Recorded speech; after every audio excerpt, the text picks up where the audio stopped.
of Wales. We've planned this because we know that in the worst case we will need all of this capacity. In the best case we won't, and we hope for the best.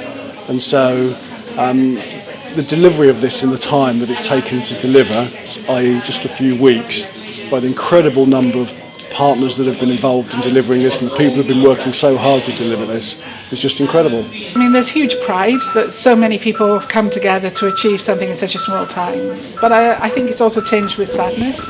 You know, I've been working as a nurse for over 30 years. I didn't think that I would ever find myself in a position where we were having to build a hospital on a rugby pitch.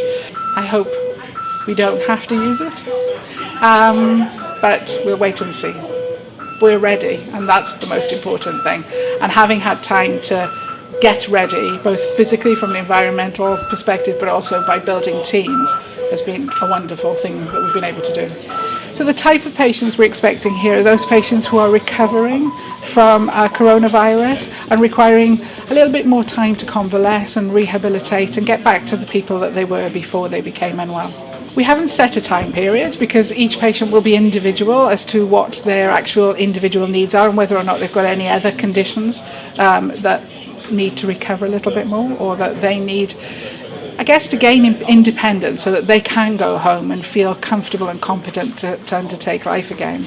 Nobody is pleased that we have to do this and build this thing, but actually everybody's really pleased to be involved.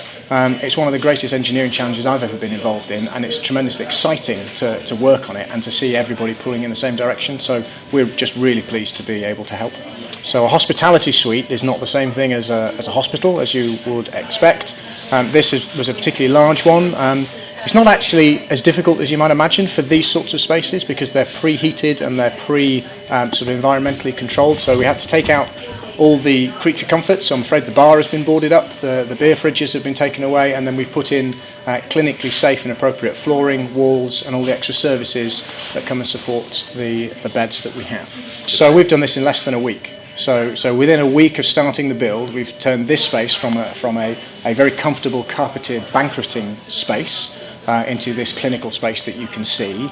We're ready for 27 patients in this space. It's got all the facilities you expect of a modern hospital. So we've done that in a pretty swift time. There's about a week and a half's worth of work on the main areas, and that's just a function of scale.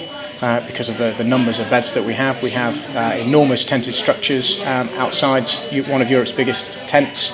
It's about equivalent to 8 times the size of the Glastonbury main stage that we've built out there, and then we're building all the partitions up in there ready for all the oxygen, power and all the beds that are going to go.